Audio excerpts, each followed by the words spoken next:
Hello everyone, I'm Elizabeth Shaw and this channel is all about the narcissistic personality disorder and different ways and techniques you can use to recover from narcissistic abuse. This video is about the narcissist's silent treatment. The silent treatment is another form of psychological manipulation the narcissist uses against others. It is another form of emotional abuse to keep power and control over you, to avoid taking accountability for something they have done, avoid responsibility for their own actions, to keep their dominance over you. It's used to punish you for something you have or have not done.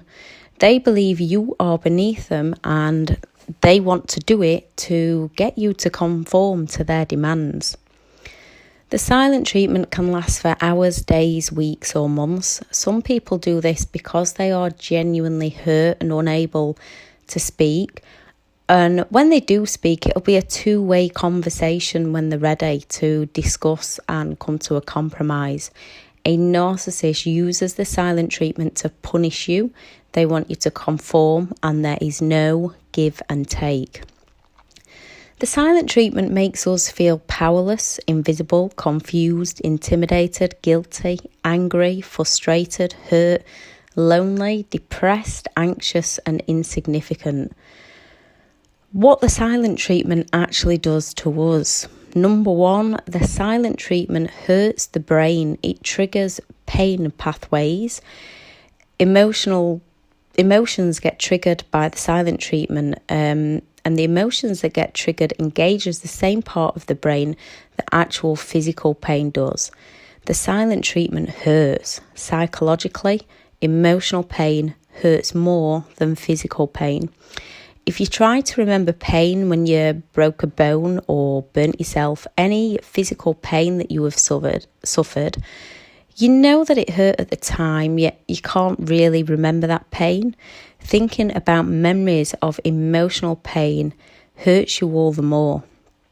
Number two, we love company. Humans are designed to have company. We are designed to communicate with other people. They know how cutting you off hurts deep. Number three, it damages your brain. Your short-term memory and decision-making skills are lowered as it temporarily shrinks your hippocampus. That part of the brain houses your thought process and what you take in and what you let go. So your short-term memory slowly fades. It also grows your amygdala, the part that houses your emotions. So your emotions become a lot more sensitive than they used to be. With long-term abuse, the hippocampus may shrink and the amygdala may enlarge on a more permanent basis until you get out of the situation and start working on you, and then these can be healed and go back to their original sizes. Number four, we want to belong, so it hurts, especially when those who are supposed to love and care no longer want to know or speak to us. Number five, we blame ourselves and look for reasons to what we have done to cause it. We blame ourselves and apologise and make excuses for their behaviour. Number six, we can become angry and aggressive. So when they do it and we act out in anger, they blame you for the problems with projection and blame shifting, and then we blame ourselves. Number seven, you become addicted as they can play so nice. When you up your game to help them, they might reward you, reinforcing in your own mind that it was your fault. So you try harder to please them, for them to just bring you down again. You end up constantly seeking how you can change, how you can gain their approval, walking on eggshells to avoid disappointing them, avoid silent treatment, fear of reactions, slowly losing who you are whilst they gain further power and control over you. Number eight, when we reach out as it hurts our emotions, the mental pain is draining on us and we want it to end. The narcissist takes this as winning. They can keep it up for as long as they please, as they don't have that emotional intelligence that we do. The 3 types that they use against us of silent treatment. Number 1 is the present silent treatment, where they stick around in the home or at work and ignore you, or stop including you in things, stop including you in conversations. This is you, so you become hurt, confused, angry and upset that they are ignoring you, insecure that they're not including you in things, to get emotional reactions directed from you straight to them. Number 2, the absent silent treatment, where they just disappear on you, but you can still message and call them. They might not reply. This is so you become fearful and confused and upset and concerned and worried about them, and you keep trying to reach out to them, filling their emotional needs up because you're constantly asking if they're okay, asking what's wrong, asking why they won't speak to you, begging, pleading. And number 3, the ghosting. This is where they just completely vanish. Their phones are off, or you're blocked on social media. No way of contacting them at all. This is usually if they are with a new target, but not always. This is you, so you can you do all you can to get answers and to get closures. So you might reach out to their friends and family, and this can actually help them with their smear campaign against you. The reasons they feel a need to use it. Number 1, they feel that you've refused or to break down one of your boundaries and conform to their demands. Number 2, they feel you've criticised them in some way, most often unintentionally by yourself. Number 3, they think you've not done something or refused to do something for them.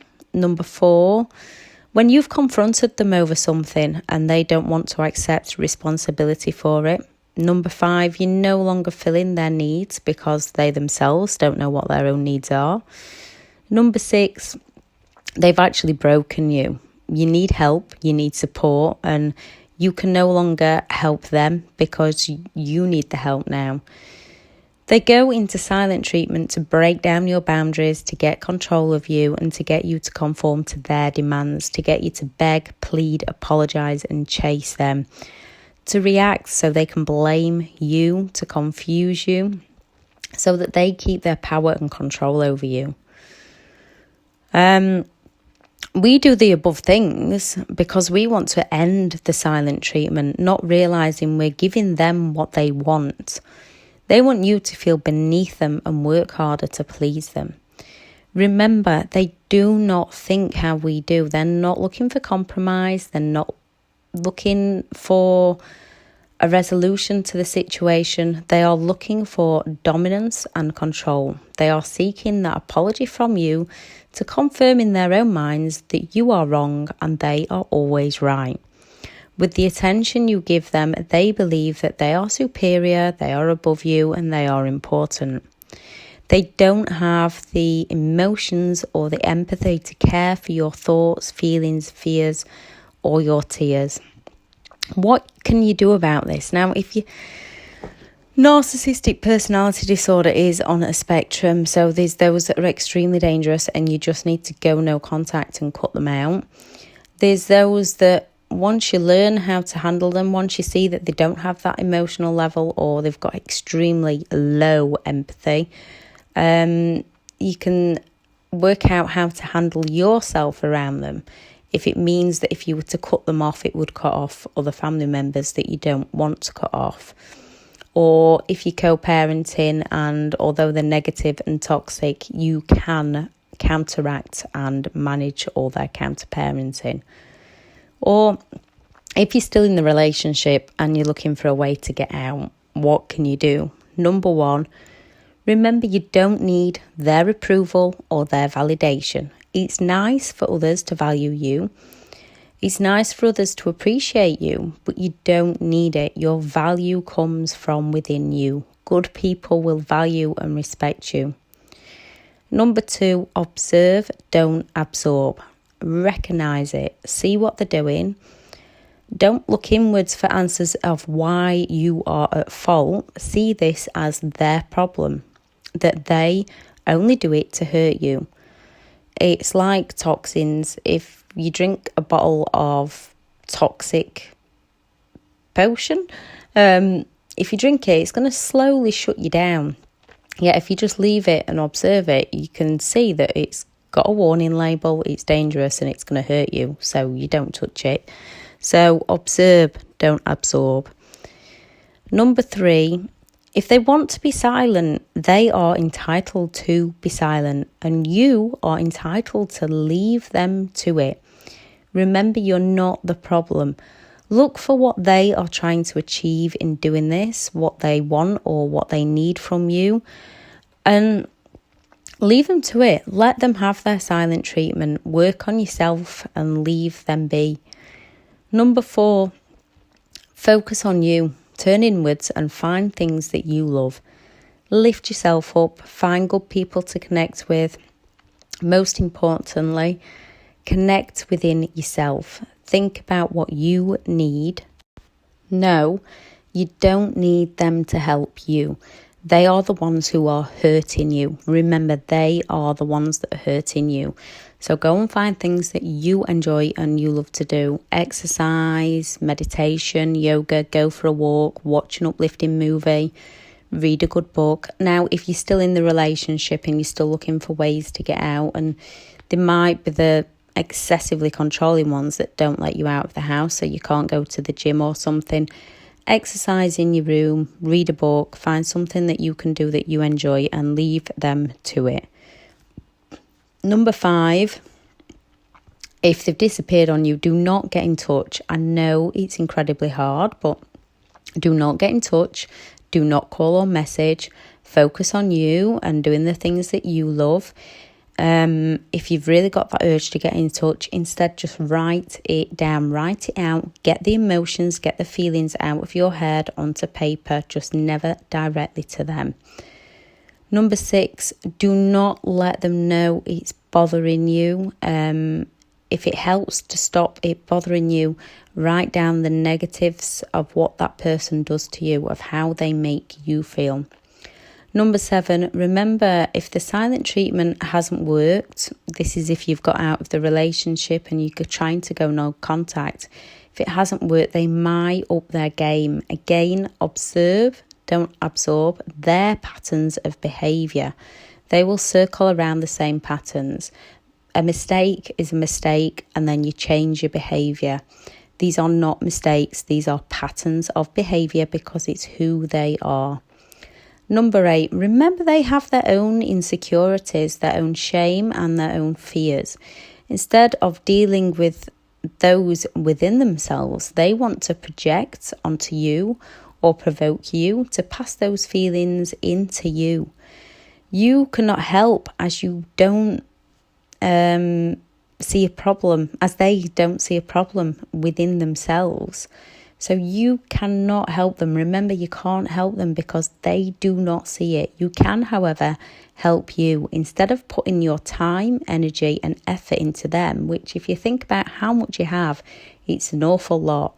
Now is the time to start putting all that time, effort and energy into yourself and into loving yourself and taking care of yourself.